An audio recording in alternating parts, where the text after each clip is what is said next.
जब कभी गज्जा के फिलिस्तीन के निहत्थे बच्चों पर बमबारी होती है, मिसाइल से मार मार करके उनको टुकड़े किया जाता है, तो ये दुगली मियार रखने वाली दुनिया हंसती है और तमाशा देखती हुई कहती है अच्छा हो रहा है इनके साथ। इनके पास वो कठोर दिल है जो इंसानियत के लिए है ही नहीं। ये वो जालिम लोग हैं जो बच्चों की मौत पर भी तालियां बजाते हैं और तमाशा देखते हैं और ये कहते हैं अनकरीब ये मिट जाएंगे। एक बात मैं आपको बता रहा हूं, मजाक उड़ाने वाले दज्जाली मीडिया वो यहां तक भी कहते हैं कि 57 मुल्क इस्लामी हैं पूरी दुनिया में और ये सब मिलकर के इन मुसलमानों का कुछ नहीं कर पा रहे हैं और इनको रोजाना मारा जाता है, काटा जाता है, पीटा जाता है और सिवाय आवाज उठाने के और कोई कुछ नहीं करता। ये सब तमाशे देख रहे हैं। मेरे अजीजों, एक बात याद रखना, आज के इन हालात से सबक लेकर के जिंदगी गुजारो। हम 57 मुल्कों की हिमायत के भरोसे पर नहीं जीते, सिर्फ अल्लाह के भरोसे पर जीते। कोई बादशाह हमारे लिए आवाज उठाए ना उठाए, कोई हुकूमत हमारी हिमायत में खड़ी हो ना हो, हमें इससे फर्क नहीं पड़ता। हर जमाने में हुसैनी तादाद में कम होते हैं, लेकिन ये तारीख लिख करके जाते हैं इस्लाम जिंदा होता है हर करबला के बाद। इस्लाम जिंदा होता है हर करबला के बाद। ये सब चीजें पूरा बयान होने तक आप ये पैसों के इधर उधर आप नातखानों के साथ किया करें। तवज्जो से सुने, नबी करीम सल्लल्लाहु तआला अलैहि वसल्लम की उस अजीम उम्मत को आज तख्ते मश्क बनाया गया है। यह हम सबका इम्तिहान चल रहा है, यह हम सबका इम्तिहान चल रहा है। हम छोटी छोटी चीजों पर सब्र नहीं कर पाते। हो सकता है मेरी तकरीरों से आपको असर ना हो सकता है किसी मुकर्रिर की और किसी के वाज़ो नसीहत से आपको असर ना हो रहा हो, लेकिन उन निहत्थे बच्चों की और उन मजलूम फिलिस्तीनियों की उस चीख और पुकार को देख करके तो समझ जाओ कि उनका ईमान कितना मजबूत है, कितना मजबूत है। वक्त के सुपर पावर ताकतें उन निहत्थे बच्चों के सामने खड़ी हैं। दुनिया की सारी बड़ी मशीनें लेकर, सारी टेक्नोलॉजी लेकर और मुकाबला करने वाले कंकरों और पत्थरों के साथ खड़े। हाथों में कंकर है, पत्थर है, कोई मुजाहमत करने के लिए उनके पास छोटी चीज भी नहीं। उसके बावजूद भी दुनिया उनको आतंकवाद कहती है, दहशतगर्द कहती है, टेररिस्ट कहती है। इससे उनको कुछ फर्क नहीं पड़ता। मैं एक हदीस पाक सुनाता हूँ। नबी करीम सल्लल्लाहु तआला अलैहि वसल्लम इरशाद फरमाते हैं, ला तज़ालु इसाबतुम मिन उम्मती युकातिलूना अला अबवाबि दिमश्क व मा हौलहा ज़ाहिरीन अलल हक़ ला यदुर्रुहुम ख़ुज़लानु मन ख़ज़लहुम इला अन तक़ूम अस्साअह औ कमा क़ाल रसूलुल्लाह सल्लल्लाहु अलैहि वसल्लम। मेरे आका फरमाते हैं, क़यामत तक मेरी उम्मत में से एक जमात ऐसी होगी जो दिमश्क के दरवाजों पर और बैतुल मुक़द्दस के आसपास लड़ती रहेगी, लड़ती रहेगी, हक के लिए लड़ती रहेगी। किसी के बुरा चाहने से उनका कुछ बुरा ना होगा। क़यामत आने तक वो हक के लिए लड़ते रहेंगे। मेरे आका सल्लल्लाहु अलैहि वसल्लम ने फरमाया, क़यामत तक वो हक के लिए लड़ते रहेंगे, किसी के बुरा चाहने से उनका कुछ नहीं होगा। अब मैं यहाँ बात पूछता हूँ, बुरा चाहने से कुछ नहीं होगा, ये हदीस में कहा जा रहा है, जबकि जाहिर में हम देख रहे हैं उनकी तो इमारतें टूटकर खत्म हो गई, उनके बच्चों के टुकड़े हो गए, उनके यहाँ एक एक कब्र में 80-80 मैयतों को रखा गया। और हदीस में कहा जा रहा है उनका बुरा चाहने वाले लोगों से, उनका बुरा चाहने से उनका कुछ नहीं होगा। अरे बहुत कुछ हो गया, उनके अस्पताल टूट गए, उनके घर बर्बाद हो गए, उनकी जमीनें तबाह हैं, उनके घर बार सब खत्म है। फिर हदीस में ये जो कहा जा रहा है उनका कुछ बुरा नहीं होगा, मतलब ये है मेरे अजीजों, मेरे आका का फरमान है, दुनिया के बुरा चाहने से उनका कुछ नहीं होगा। मतलब घर टूट जाएं, बच्चे खत्म हो जाएं अलग है, रिश्ते टूट जाएं अलग है, लेकिन पूरी दुनिया एक तरफ हो जाए उनके ईमान का कुछ भी बुरा नहीं हो सकता। और अगर ईमान महफूज है तो दुनिया की सबसे बड़ी दौलत मौजूद है।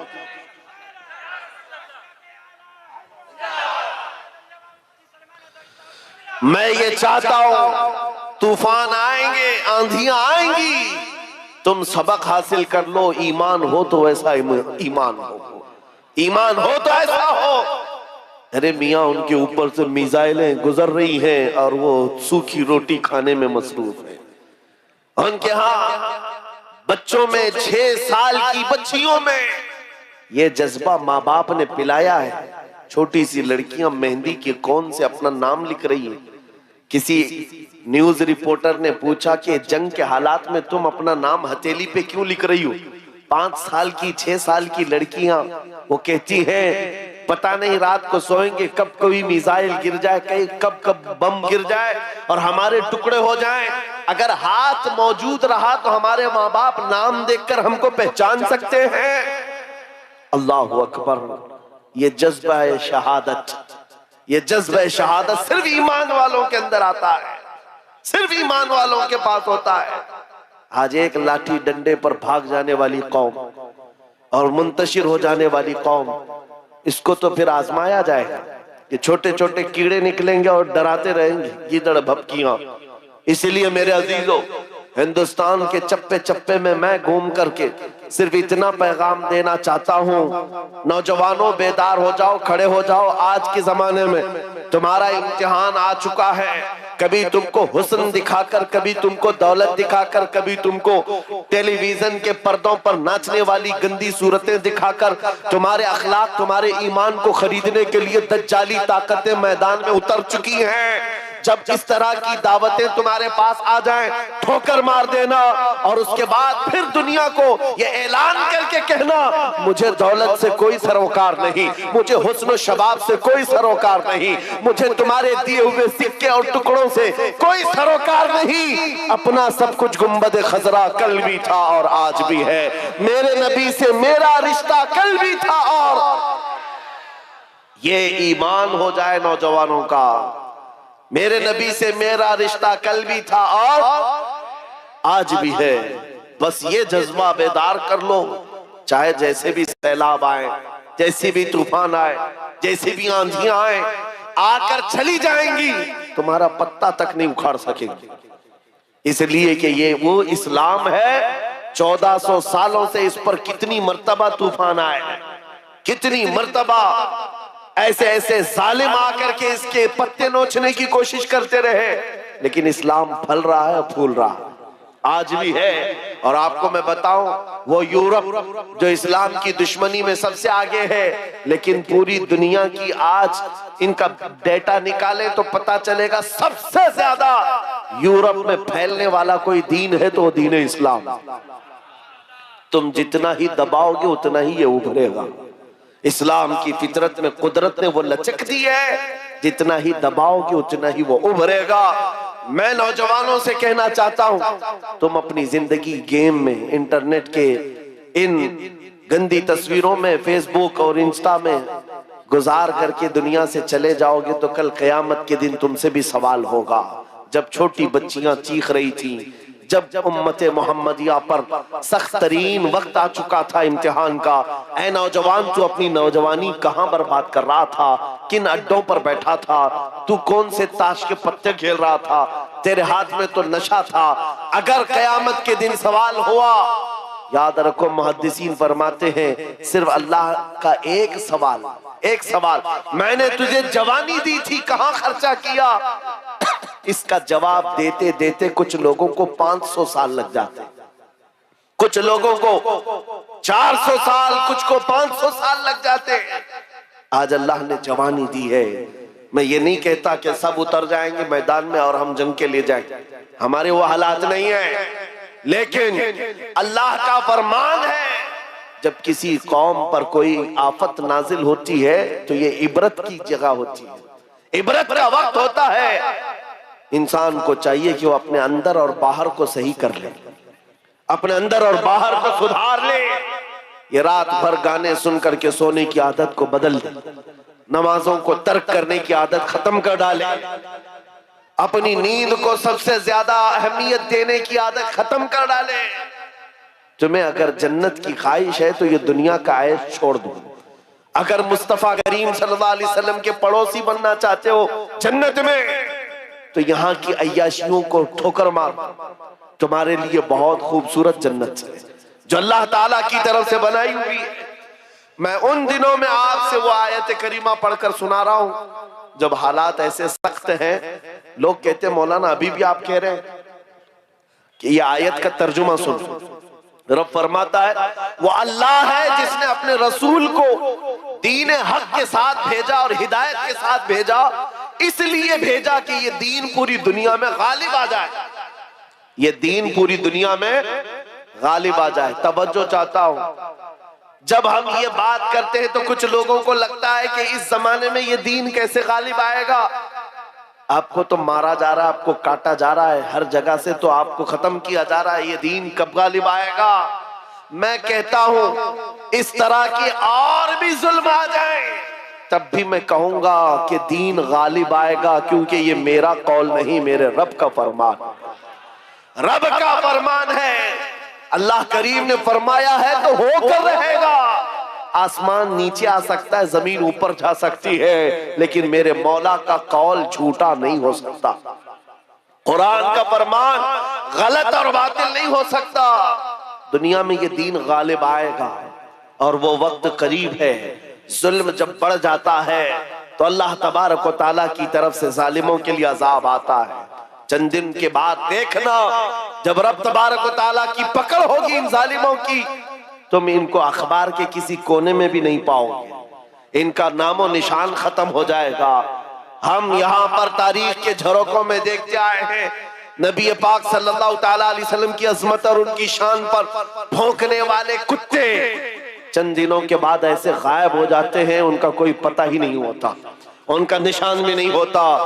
आपको मैं तारीख पूरी अगर बताऊं, एक दो नहीं कई गुस्ताखे रसूल आए, कितनों को याद है उनके नाम, कितनों को मालूम है उनकी तारीख, लेकिन मेरे नबी की तारीफ करने वाले हस्सान बिन साबित से लेकर के इमाम अहमद रजा तक हर आशिक रसूल लोगों की जुबानों पर नहीं, लोगों के दिलों पर हुकूमत करता नजर आता। हर आशिक रसूल लोगों के दिलों पर हुकूमत करता नजर आता है। अरे ये झारखंड की वो सरजमीन जहां मुसलसल 12 घंटे सफर के बाद मैं आपके पास पहुंचा और ये मजमा देखकर हैरत में है। रात के 2 बजे, ये लगता नहीं रात के 2 बजे है, दिन के 12 बजे का शबाब नजर आता है, ये दिन का शबाब नजर आता है। हर जलसे में तकरीबन ये माहौल।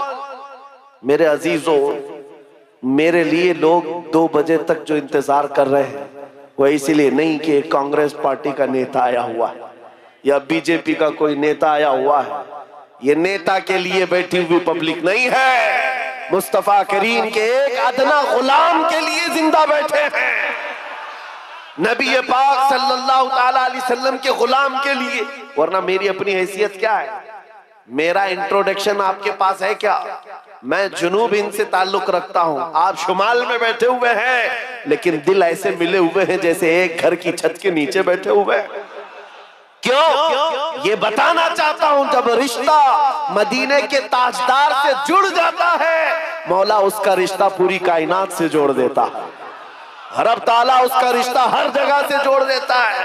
हुजूर की तारीफ करने वाले जिंदा भी रहते हैं और नाम कमाते भी रहते हैं। एक फार्मूला देकर जाता हूं आपको, अगर इज्जत चाहते हो, अगर बुलंदी चाहते हो, अगर तरक्की चाहते हो, तो मेरा एक जुमला याद रखो, उस नबी की बात करो, हर दिल पे राज करो, उनकी बात करो।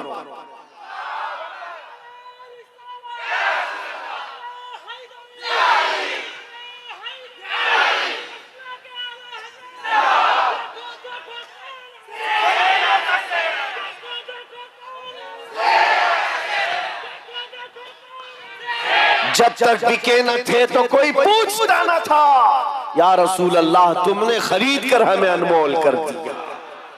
ये जिंदगी की सच्चाई है, ये जिंदगी की हक्कानियत है।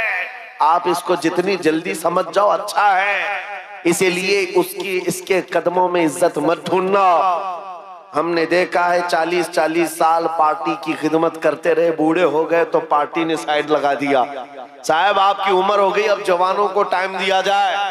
आप रिटायरमेंट की जिंदगी गुजारो। नेताजी अब रिटायरमेंट की जिंदगी गुजार रहे हैं, ना भीड़ भाड़ है, ना कोई पूछने वाला है। लेकिन नबी का गुलाम जितना बूढ़ा होता है उतनी इज्जत बढ़ती चली जाती है।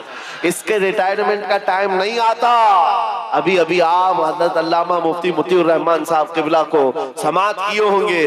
उम्र काफी हो चुकी, तकलीफ भी है, बीमार भी है, लेकिन इन हालतों में भी जब वो किसी मिंबर पर बैठते हैं, लोगों की इज्जत आज भी वैसी है जैसे जवानी में की जाती थी, बल्कि हर जमाने में इज्जत बढ़ती चली जाती है। हमने अपनी आंखों से देखा, 75 साल की उम्र थी मुर्शिद गिरामी हुजूर ताजुश शरिया बदरुत तरीका की।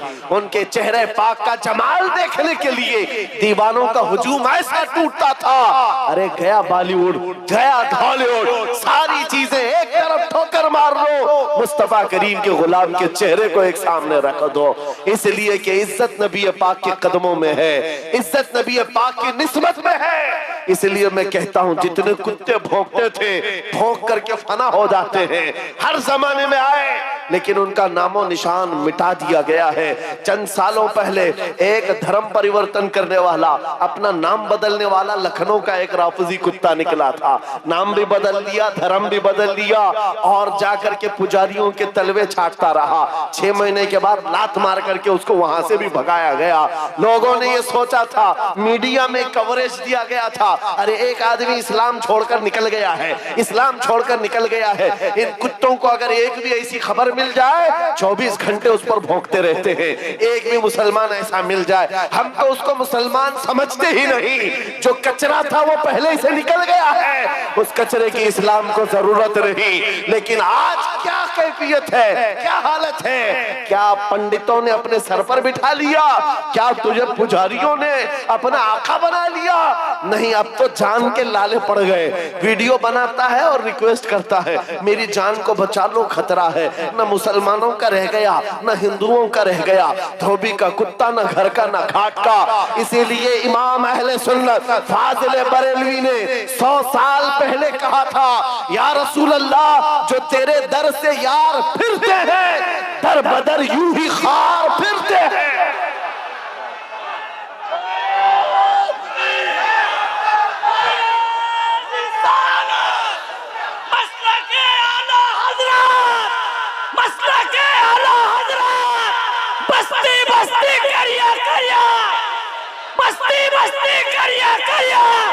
हजरत अल्लामा मौलाना मुफ्ती सलमान अजहरी साहब किबला, नारे तकबीर। जो तेरे दर से यार फिरते हैं, या रसूल अल्लाह, दर बदर यूं ही खार फिरते हैं।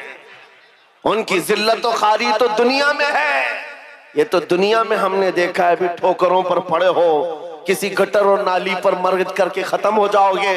इन कीड़ों की जिंदगी इतनी ही है, लेकिन अभी तो असल अंजाम कयामत के दिन देखना बाकी है। ऐ नौजवानों, अगर तुम्हें आंख कोई दिखाता है तो उसका वक्त है, दिखा लेने दो। आज उसके पास थोड़ी सी दुनिया की दौलत है, इसलिए तुम्हें आंख दिखाता है और कभी बिल्डोजर दिखाता है। हाँ, ताकत और कुव्वत के नशे में वो ये सोचता है कि बिल्डोजर ला करके इनको तोड़ दो। तेरे से बड़े दज्जालों को भी हमने देखा है, हाँ, इससे भी बड़े चंगेज और हलाकू को भी देखा है, जिन्होंने बगदाद की ईंट से ईंट बजा डाली थी। वो भी सोचते थे कि मुसलमानों का खात्मा हो जाएगा। इनसे भी कहता हूँ, 5 साल का नशा है तुम्हारा, इस्लाम को मिटाने चले हो, जरा पहले अपने बदन से खुजली मिटा करके दिखा। इस्लाम उस दीन का नाम है जिसकी जड़ें तहतुस्सरा में है, इसकी शाखें औजा सुरैया पर है। तुम तो क्या, तुम्हारे बहुत बड़े बड़े सड़े सड़े भी आकर चले गए, इस इस्लाम का पत्ता भी नोच ना सके। और इंशाअल्लाह सुबह क़यामत तक इस पौधे को लहलहाना है, इस दरख्त को हरा भरा रहना है, इसलिए कि इस्लाम तेरी नब्ज न डूबेगी हश्र तक। तेरी रगों में रवां खून है 4 यार का, तेरी रगों में रवां खून है शाहरियार का मैं आपसे ये बात कह रहा था, आंख दिखाने वालों को दिखाने दो, आज उनका वक्त है। बिल्डोजर दिखाने वालों को दिखाने दो, आज उनका वक्त है। जेल की धमकी देने वाले, फांसी का फंदा दिखाने वाले, दिखाने दो, आज वक्त है। लेकिन मैं ये बात जरूर कहूंगा, असल वक्त वो आएगा जब कयामत कायम होगी और फिर हम बताएंगे उस दौर में क्या होगा। अर्श हक है, मसनद रिफात रसूलुल्लाह की, देखनी है हश्र में इज्जत रसूलुल्लाह की। आज ये हालात अगरचे हमारे मुआफिक नजर नहीं आते, लेकिन वो वक्त आएगा जब हमारे मुस्तफा, हमारे नबी हश्र का दूल्हा बन करके अपने उम्मतियों को पकड़ पकड़ कर जन्नत में ले जा रहे होंगे। और तुमसे पूछूंगा, ऐ भौंकने वाले कुत्तों, अपना एहतिसाब कर लेना, उस वक्त ठिकाना ढूंढोगे तो कहां मिलेगा। बरेली के इमाम ने कहा है, बखुदा खुदा का यही है दर, नहीं और कोई मफर मकर, जो वहां से हो यही आके हो, जो यहां नहीं तो वहां नहीं। हुजूर को छोड़कर दो जुमले बरेली के इमाम कहते हैं, बखुदा खुदा का यही है दर, नहीं और कोई मफर मकर। मफर कहते भागने की जगह और मकर कहते ठहरने की जगह। हुजूर को छोड़ोगे तो भागने की जगह भी नहीं है, ठहरने की जगह भी नहीं। कहां जाओगे? जहां जाओगे, जहां मेरे खुदा की हुकूमत है, वहां मेरे मुस्तफा की मुस्तफाई है, वो नबी की मुस्तफाई होगी। तुम कहां भागोगे? इसीलिए आला हज़रत इमाम अहले सुन्नत ने ये मैसेज दिया पूरी दुनिया को, आज ले उनकी पनाह, आज मदद मांगो उनसे। क्या है? आज ले उनकी पनाह, आज मदद मांगो उनसे। कल न मानेंगे क़यामत में अगर मान गए। वहां बहुत सारे मानने को तैयार खड़े होंगे, बहुत सारे बोलेंगे हमारे नबी हैं, हमारे रसूल हैं। नहीं, यहां मानना देखा जाएगा, यहां का मानना मोतबर होगा। कयामत के दिन तो इज्जत और रिफात देख करके बहुत सारे कहने लग जाए। इसीलिए ऐ नौजवानों, तुम्हारे पास जो दौलत है वो बहुत अजीम दौलत है। आज अगर तुम बिछड़े हुए इलाकों में रहते हो, छप्पर के घर में रहते हो, कोई हरज नहीं। टूटी सड़कों पर तुम्हारी जिंदगी गुजरती है, कोई हरज नहीं। मैं इन तमाम बातों को अहम नहीं समझता, इसलिए कि हमारी तारीख है बगैर चप्पल के चलने वाले, पैबंद लगे कपड़े पहनने वाले, एक खजूर की घुटली पर पूरा दिन गुजारने वाले। 313 जब निकलते थे, अच्छे अच्छों के बखिए उखाड़ देते थे। बड़ी बड़ी ताकतें रुख मोड़ लिया करती थी। आपको पता है, जब सैयदना खालिद बिन वलीद रज़ी अल्लाह तआला अन्हु रोम के उन ईसाइयों के मुकाबले में खड़े थे जो लाखों की तादाद में आए थे, ईसाइयों ने खालिद बिन वलीद से कहा कि आपको पता है हमारे पास वो फौज आई है जो इतने जंगी सामान से लेस है और इतने हथियारों से, अब ऐसे तुम पर कूदेगी और ऐसे तुम पर नाचेगी कि तुम याद रखोगे। खालिद बिन वलीद ने जवाब में एक ही जुमला कहा था उन सलीबियों से, ऐ रोमी ताकत के इन कीड़ों के मालिकों, बात सिर्फ इतनी है, तुम अपनी ताकत पर बहुत नाज करते हो। मोहम्मद अरबी के उन दीवानों की ये फौज है, जितना तुम शराब से मोहब्बत करते हो, उससे ज्यादा हम मौत से मोहब्बत करते हैं। मौत से मोहब्बत करने वाली ये कौम है। तुम शराब के नशे में धुत होते हो, हम तो शहादत के जज्बे में निकलते। ये हमारी तारीख थी। अज़ीज़ान गिरामी वक़ार, बस ये मैसेज मैं दे करके जाना चाहूंगा, अपने दीन पर और अपने नबी के नाम पर नहीं होगा।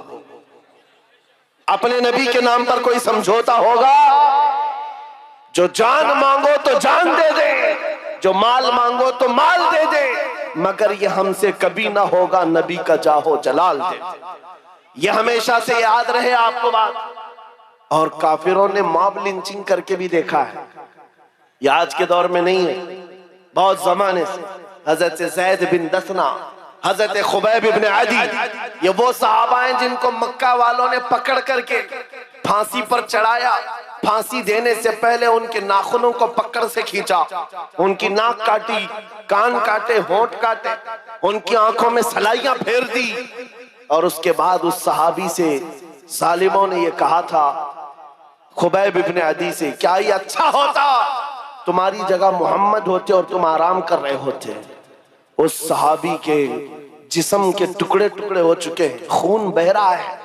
उस असना में वो सहाबी कहते हैं, खबरदार तुम ये कहते हो यहाँ मेरे नबी होते तो अच्छा होता, कसम रब्बे जुल जलाल की, और मेरे जिस्म के 1000 टुकड़े कर लो मैं बर्दाश्त कर लूंगा, मेरे नबी के तलवे में कांटा भी चुभे मुझे ये बर्दाश्त नहीं। ये ईमान था उनका, ये ईमान था। उन सहाबा की तारीख पढ़ो, आपका जज्बा बेदार रहेगा, आपका जज्बा जवान रहेगा। कीदड़ भपकियों से भागने वाली कौम मोमिनीन की नहीं हुआ करती। मोमिनीन की जमात वो है जो आंधियों और तूफानों के रुख मोड़ दिया करती है। अल्लाह की जात पर उसे तवक्कुल और यकीन होता है। आप सबसे मैं पूछना चाहता हूं, जब अजान होती है, सदाएं लगती हैं मस्जिद की, क्या कहता है मुअज्जिन सबसे पहले? अल्लाह हो। क्या कहते हैं? अल्लाह हो, अल्लाह अकबर, जिसका मतलब होता है अल्लाह सबसे, मालूम है तर्जुमा मालूम है, अल्लाह सबसे बड़ा है। यहां से तो शुरुआत होती, नमाजों के लिए बुलाया जाता है। बल्कि ये तो नमाजों की बात है, जब हम पैदा हुए थे, बच्चे थे, माँ की पेट से आए थे, हमारी कान में सबसे पहले क्या कहा गया है? अजान दी गई कि नहीं दी गई? मियां रिवाज है कि नहीं है? बच्चा पैदा होता है तो सबसे पहले उसके कान में अजान दी जाती है, और अजान का पहला जुमला क्या होता है? अल्लाह सबसे। अरे हम पैदा हुए उस वक्त ही ये कहा गया अल्लाह सबसे। और जब हम मरेंगे, हमारी मैयत को ला करके इमाम के सामने रखा जाए, इमाम हाथ बांधेगा तकबीर के, ये कहते हुए कि अल्लाह सबसे। हम आए थे तो अल्लाह को बड़ा मानकर, दुनिया से जा रहे तो अल्लाह को बड़ा मानकर। ये ईमान वालों की जिंदगी है। जब तुम्हारी पूरी जिंदगी में ये बार बार बताया गया अल्लाह सबसे बड़ा है, अल्लाह सबसे बड़ा है, तो फिर इन जालिमों के तख्तों को देख करके घबराना मत, किसी की कुर्सी को देख करके बिदकना मत। कोई जालिम अगर 5 साल के लिए आए, 10 साल के लिए आए, बिदक करके बदहवास मत होना। ये कीड़े आते रहेंगे, जाते रहेंगे। मेरा मौला कल भी अकबर था, आज भी अकबर है, और अल्लाह हय्यो कय्यूम है, वो हमेशा से जिंदा है, हमेशा जिंदा रहने वाला। यकीन है कि नहीं है? अगर यकीन नहीं है तो फिर ईमान ही नहीं है। अभी दिन है या रात है? सबको पता है रात है, लेकिन एक यकीन तुम्हारे दिल में अभी भी है। अंधेरा हो गया है, सब जगह अंधेरा है, रात है, लेकिन बच्चे को पकड़कर पूछूं, बूढ़े को पकड़ के पूछूं, हर एक ये कहेगा चंद घंटों के बाद उजाला होगा कि नहीं होगा। चंद घंटों के बाद रात जाएगी और उजाला होगा। ये तुम्हारा रोज का मामूल है, इसलिए इस पर तवज्जो नहीं करते। कभी कभार पूछो इन अंधेरियों से, इन अंधेरियों को छाट करके उजाला लाता कौन है? वो मेरा रब्बुल आलमीन है। जब रात के अंधेरियों को छाट करके उजाला लाता है, तो इस उम्मत पर आए हुए अगर अंधेरियों को देख करके घबरा करके जाना, ये शान ईमान वालों की नहीं है। आज अगर थोड़ी अंधेरियां हैं तो इंतजार करो, कुछ देर की खामोशी है, फिर शोर आएगा। आज कुत्तों का वक्त है, कल हमारा दौर आएगा।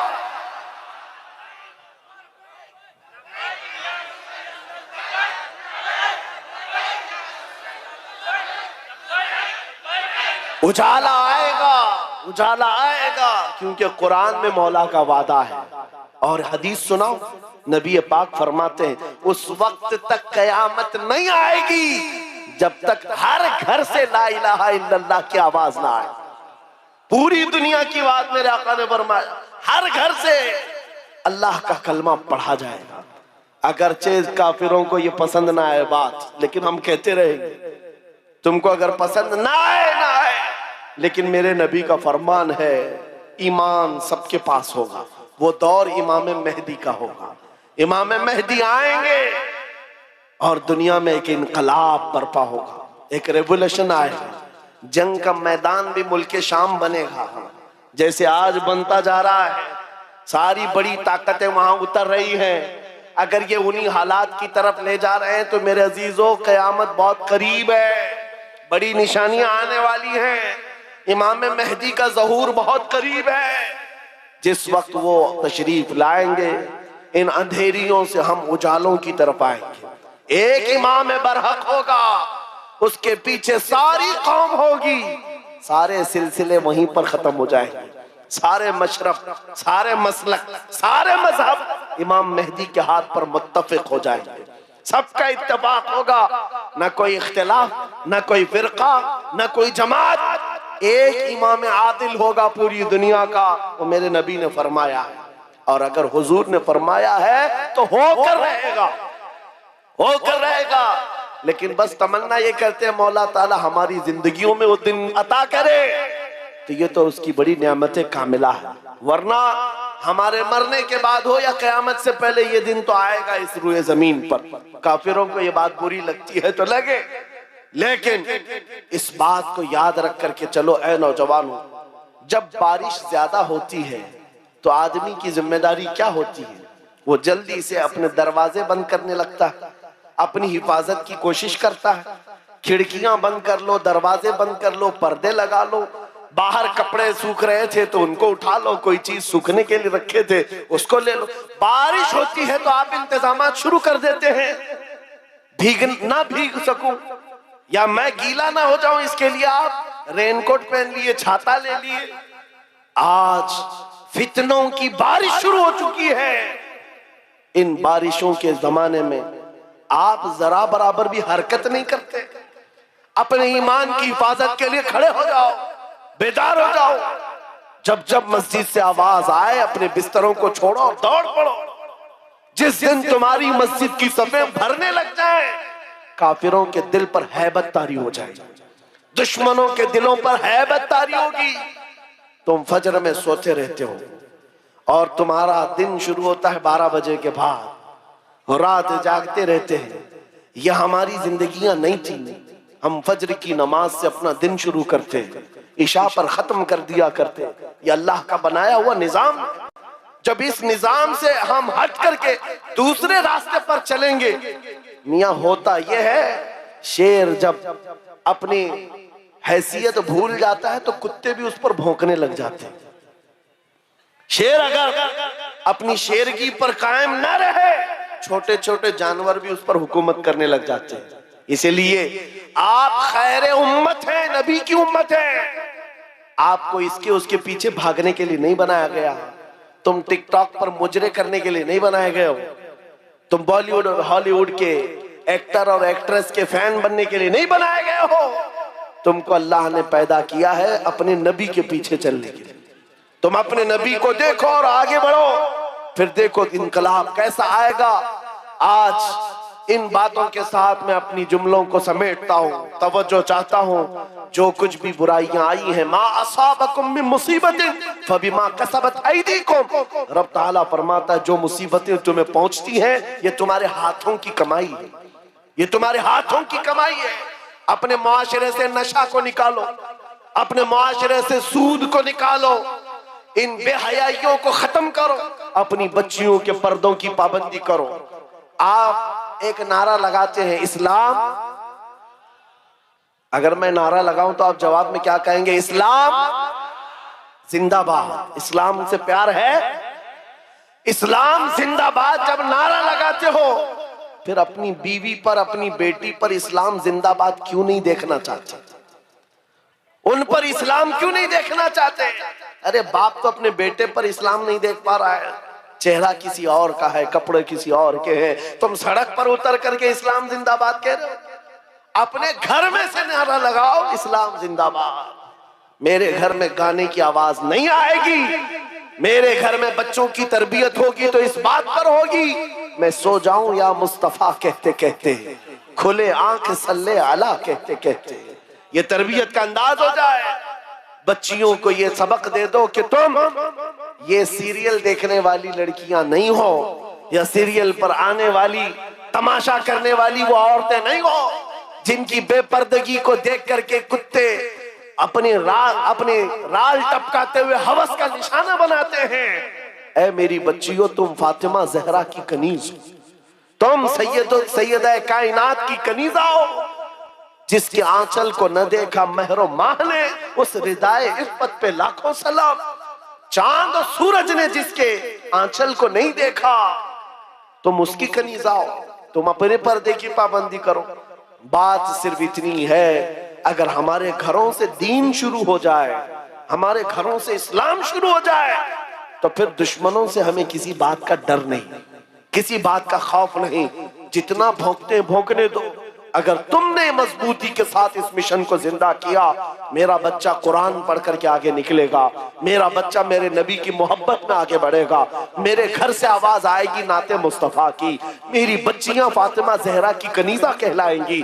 मेरा मोहल्ला टूटा बिखरा क्यों ना हो, सड़कें टूटी हुई हो, घर छप्पर के क्यों ना हो, लेकिन दूर से अगर एक अजनबी मेरे गांव में आ जाए तो ये कहने पर मजबूर हो जाए, इस गांव से मदीने की खुशबू आया करती है, इस गांव में आशिकाने मुस्तफा की झलक नजर आती है। फिर तुम्हें लोग नाम पूछ करके ना पहचाने, तेरा नाम क्या है, नाम पूछने के बाद वो फिर फैसला करे हिंदू है कि मुस्लिम है, क्रिश्चियन है कि यहूदी है, ईसाई है कि फला है। नाम पूछने के बाद लोगों को पता ना चले, बल्कि तुम्हारे चाल और चलन को देख करके दुनिया पुकार उठे, ये चलने वाले की चाल बताती है कि गुलाम मुस्तफा है, मेरे नबी का आशिक है। जब जिंदगी को आप इस तरह बना ले, इंशाअल्लाह एक इनकलाब आने को तैयार है, एक इनकलाब आने को तैयार है। नौजवानों, गानों के रसिया जो है उनको मैं कहता हूं छोड़ दो। गाने निफाक पैदा करते हैं, इंसान को मुनाफिक बना देते हैं। गाने सुन सुन करके लोग जिना की तरफ जाते हैं, ये मुहद्दिसीन का फरमान है।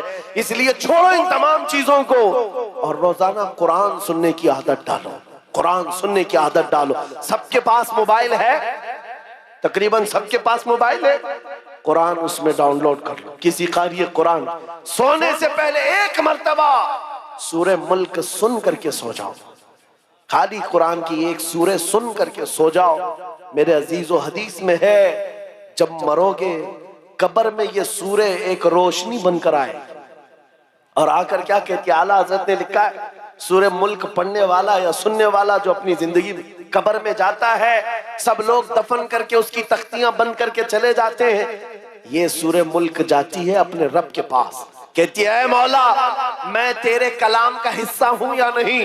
रब फरमाता हाँ ऐ सूरे मुल्क तू मेरे कलाम का हिस्सा। कहती है मौला जो मुझे रोज पढ़ता था सुनता था, मैं उसकी सिफारिश लेकर के आई हूं, उसकी बख्शिश का ऐलान फरमा दे, उसकी बख्शिश का ऐलान फरमा दे। यहां तक के वो सूरे मुल्क रब तबारक व तआला से बार बार इसरार करके उसकी बख्शिश का परवाना ले लेती है। रब फरमाता है जा मैं उसको बख्श दिया।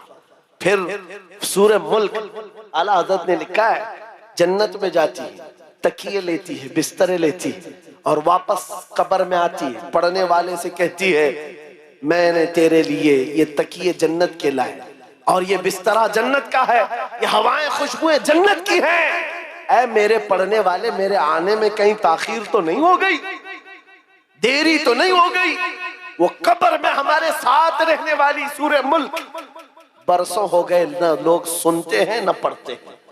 तुम तो किसको सुन रहे हो? गाने सुन रहे हो, ये नौटंकियां, ये मुजरे, ये भंगड़ा, ये दुनिया की अय्याशियां जो जहन्नम की तरफ ले जाती हैं। इन सब को छोड़ो, रहमान के उस कलाम को सुनो। जब सारी दुनिया साथ छोड़ दे, अल्लाह का कलाम कब्र में तुम्हारे साथ हुआ करेगा, रोशनी बन करके। आज से अमल करेंगे इंशाअल्लाह। हर नौजवान अपने मोबाइल में सूरे मुल्क डाउनलोड करेगा और रात को सुन करके सोएगा। और दूसरी बात, अगर अपना सीना ऐसा बनाना है कि जिसकी धड़कन से भी लोगों को यानी दुश्मनों को खौफ तारी होने लग जाए, उसके गुजरने से ही कई कीड़े मर करके नालियों में चले जाएं, अगर ऐसा सीना बनाना चाहते हो ऐसा सीना बन जाए हमारा। हर एक की ख्वाहिश है ना तुम्हारे दिल की धड़कन बढ़ने लगे, दुश्मनों पर रौबदारी हो। उसके लिए एक इलाज है, उस वक्त तक बिस्तर पर सोना नहीं जब तक 100 मरतबा अपने नबी पर दुरूद ना पढ़ो। अपने आका को 100 मरतबा याद करो, दुरूद शरीफ। फिर ये आदत जिंदगी में चंद दिनों के बाद देखो, चंद दिनों के बाद देखो चेहरे पर नूर आ जाएगा, चेहरे पर नूर आ जाएगा, जुबान में असर आ जाएगा। और फिर कैसा भी जालिम हो उसका खौफ तुम्हारे दिल में नहीं आएगा। अल्लाह तुम्हें खौफ से आजाद रखेगा, खौफ से आजाद रखेगा। मेरी गुफ्तगू का कुल खुलासा यही है कि मोहम्मद से वफा तूने तो हम तेरे हैं, ये जहां चीज है क्या लौहो कलम तेरे हैं। ऐ नौजवानों आओ उस नबी के कदमों में बैठ करके हम ये अहद करते हैं, या रसूल अल्लाह आज के बाद से जिंदगी आपके नाम पर है, आज के बाद से हमारी सांसें आपके नाम पर है, आज के बाद से अपनी ख्वाहिशात आपके नाम पर है। मेरे साथ आप सबका भी जज्बा है तो मेरे साथ मिल करके कहो, जब नबी पाक की इज्जत की बात आए, उनके नामूस की बात आए, हाथ नहीं उठाएंगे बल्कि हुजूर के कदमों में अपनी गर्दन भी निछावर करने को तैयार होंगे। हर एक नौजवान अगर इस बात के लिए तैयार है तो नबी को हाजिर और नाजिर मानकर कहो मेरे साथ, या रसूल अल्लाह दहन में जुबान तुम्हारे लिए, बदन में है जान, हम आए यहाँ तुम्हारे लिए और उठे भी वहाँ तुम्हारे लिए, जमीन और जमान तुम्हारे लिए, मकीन और मकान चुनी नो चुना बने दो जहां, सब मेरे मुस्तफा के लिए है। सबा वो चले के बाग फले, वो फूल खिले के दिन हो भले, लिवा के तले सना में खुले, रजा की जुबान तुम्हारे लिए, लिवा के तले सना में खुले। या रसूल अल्लाह हम सब की जुबान तुम्हारे लिए। आका व मौला आपके दरबार में इस काफिले की तरफ से मैं अरीजा ये पेश करता हूँ, सरकार चमक तुझसे पाते हैं सब पाने वाले, मेरा दिल भी चमका दे, चमकाने वाले मेरा दिल भी चमका दे, चमकाने वाले बरसता नहीं देख कर अब्र रहमत, हम बदों पर भी बरसा दे, बरसाने वाले। व आखिरु दावाना अनिल हम्दुलिल्लाहि रब्बिल आलमीन। सलाम।